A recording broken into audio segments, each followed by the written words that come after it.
Hey, welcome to Whiskey Wednesday. If you've been watching the show, I'm David, the bartender here at 44 North. And let me tell you what, I am fired the hell up to do this show because with me I have Rob Dietrich, who's the mastermind that keeps Blackened whiskey rocking and rolling. And he's been here hanging out with me for 2 days at 44 North.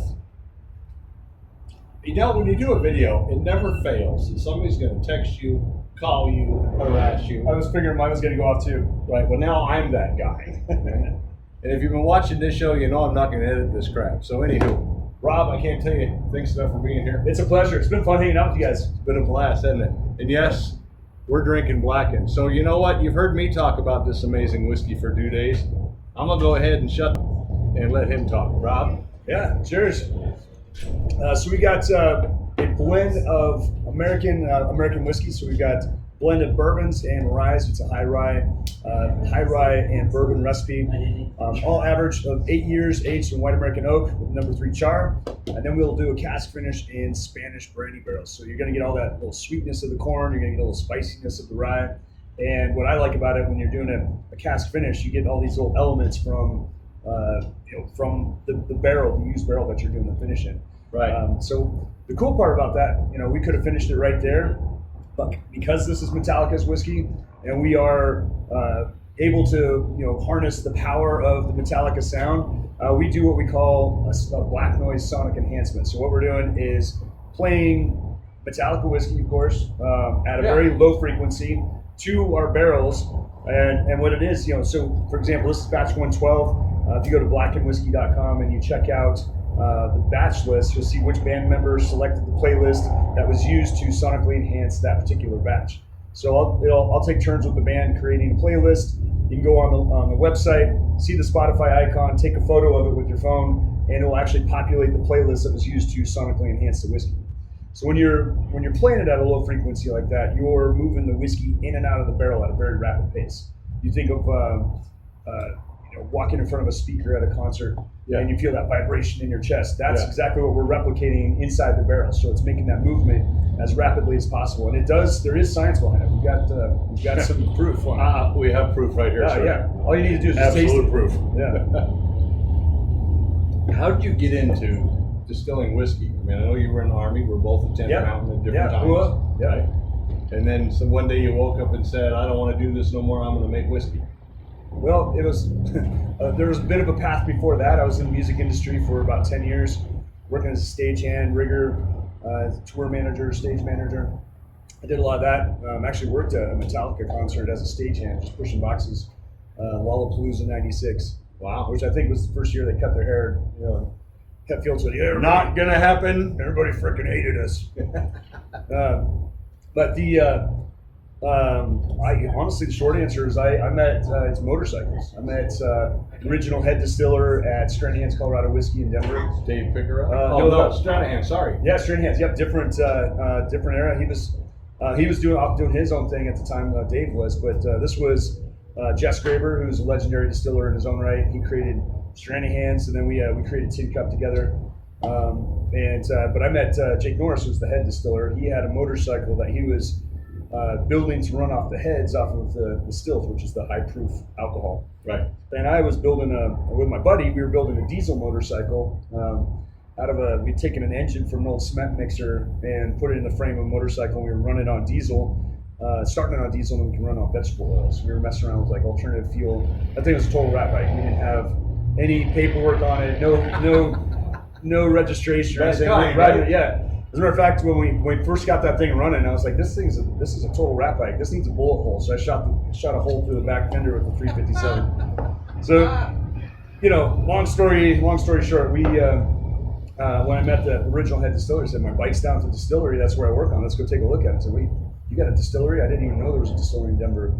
As soon as I walked in, I saw that 800-gallon copper still. I was hooked. I was like, I want to know how to run that machine. I want to make whiskey. So that's what we did. I talked him into it. I started doing it on the bottling line, and then I talked him into doing a night shift, creating a night shift. So I worked 1 a.m. to 9 a.m. for like 4 years straight, learning whiskey at night. I was the original whiskey night ninja. Making whiskey. Okay, part 2 with Rob Dietrich. All kinds of things that happened that you didn't have to see. We had a train. Yeah, we had a train. We recorded the whole second half of the video, and I never turned the camera on. It was exciting. It was. All of a sudden, the computer's just black. We're both like, what the? All right, so you were talking about, it was a really good second half, I'm telling you. Well, we were talking about flavor profile. We were talking about, last night you were tasting on some whiskeys that you have here that I've never tasted before. Right. And we were trying to identify the flavor profile. Right. We were doing the Rabbit Holes Derringer, which is a bourbon finished in a sherry cask. Right. And I've always been trying to figure out this certain flavor with it.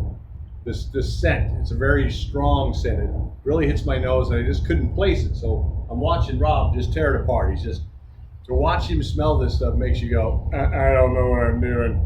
Anyway, all of a sudden he pops out with the red popcorn balls you used to get at Christmas time. And I was like, holy mackerel, that's exactly what it was. Now, how much is that nose insured for? I don't have it insured, but I need to. Right. Especially if I get in a bar fight somewhere. Who knows? It is You whiskey. seem like a pretty laid back guy. I am pretty laid back. There's no bar fights. Nobody wants to fight. When you the got whiskey, referee. you walk in with a bottle of whiskey. I mean, everybody's your friend. So Right. you know that makes a They difference. walked in here with 2 cases. I was their friend all day long. But it is, it really does take, everybody has the skills to really identify their own whiskey. And I think a lot of people are afraid to really identify what, to say, okay, what is your tasting? Because they don't want to be wrong. But the thing is, it's your palate. You're not going to be wrong. You're gonna taste the whiskey. It's going to be directly related to your experiences, whatever you've had, the environment you've grown up in, the food you grew up with, whether it's grandpa's garage or grandma's kitchen, you got like the smell of baking bread or cinnamon or grandpa's garage, old grass clippings and cigarette ash, Right. That's all going to be part of your memories. And when you're tasting something, you're like, where's that going? For example, I don't remember the last time I had a Christmas popcorn ball, but when I was noticing that, a while. and when I was nosing that, I was like, this reminds me of something. I can't figure it out. And all of a sudden it was like, it just clicked into place, like Christmas popcorn ball. And that's what it was. It was an amazing thing to see. And then my wife, who's not a big whiskey fan, she smelled it and was like, oh yeah. I mean, she probably had this much I think whiskey she her said, whole life. that smells like whiskey. Yes, dear, it smells like whiskey. There's That's such an entertaining thing out.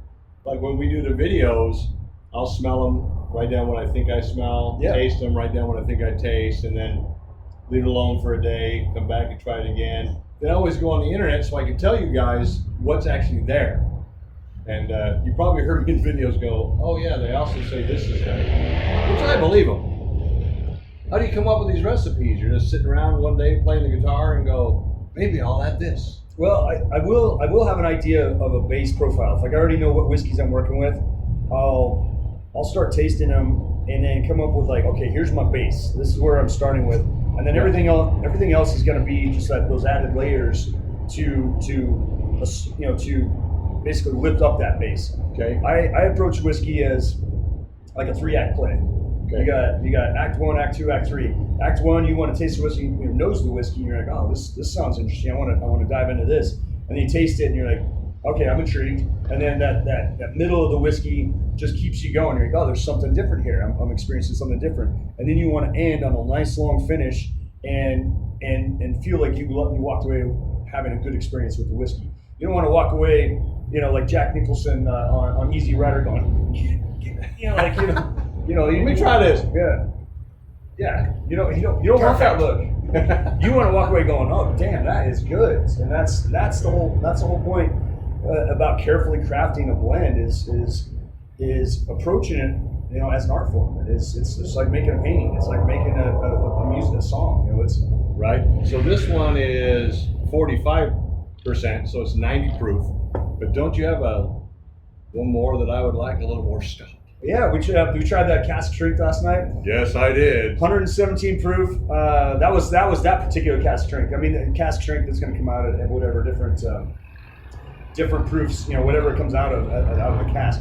But there's something about a non-chill filtered cask strength that has this other extra layer of depth, and that strength because we're all adults. If we want to drink it at cask strength, Right. or if you want to water it down just a little bit, add just a little dash of filtered water. Cube works well. Nice cube will keep it nice and cool. I like a chilled whiskey. If I'm trying to identify a flavor profile, I'll drink it at room temperature neat, and I've got a Glencairn glass that I use so I can nose it, be able to identify the olfactory. But if I want to enjoy it and I'm sitting here having a cigar, I like a chilled whiskey. I like the temperature and just a little bit of water to help that whiskey open up the bloom. Awesome. Very, very awesome. So you enjoying the rally? I am. It's been fun. We've got, you guys can't see it, but like right behind this camera is James Hetfield's 1938. You know what? Now we can Let's rectify. flip it. Yeah. We got Now you get to see the whole patio here. The 44 North. The 44. Look at this truck. Look at this thing.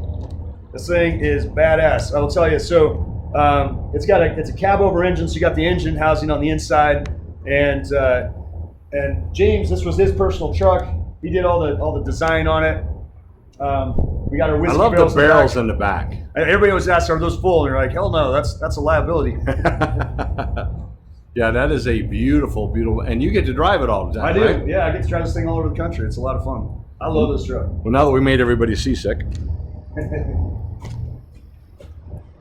put it back in the general vicinity that we're at.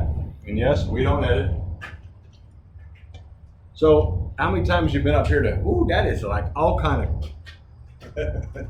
I know I've had a bit to drink, but I haven't had too much, right? As long as you're standing. I appreciate it. So it was running the whole time. It was. Yeah, no, it was running this time. Yeah. Here we are. God, I hope we have a video here. If We not, do. then I just have a really cool memory of hanging out with you. No, this is a fun video. It's always good talking about whiskey, hanging out with good people. Yeah, we got 163 of them in there. Trying to grow it to about 200. Nice. I have tasted every one of them. There's only a few that give me Yeah. the whiskey twitch, and then there's a few that make me go, is there anything in here? Yeah.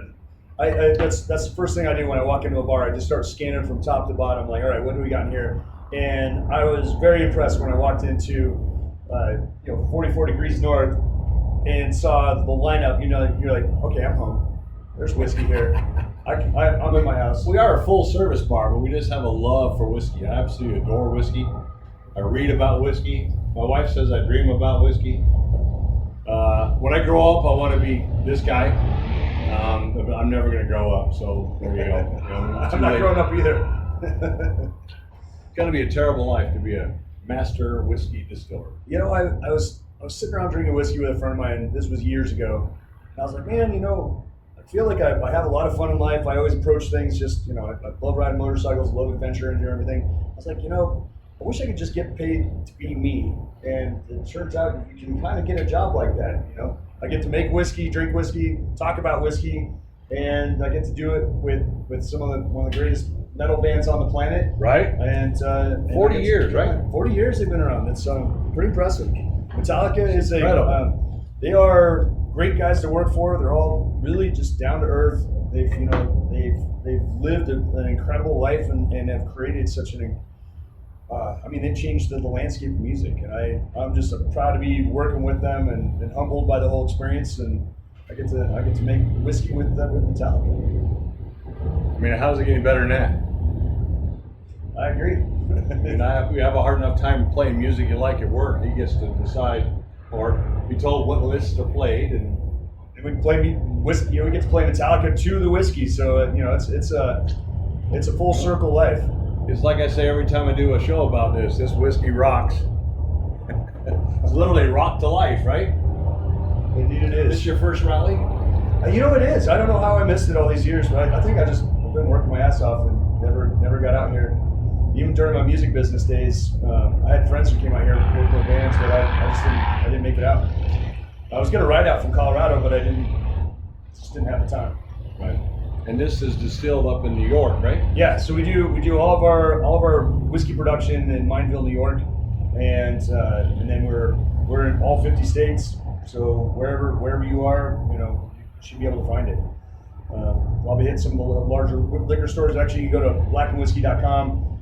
put in there's a store locator, and you can put in your zip code, and it'll tell you the closest liquor store that carries Blackened whiskey.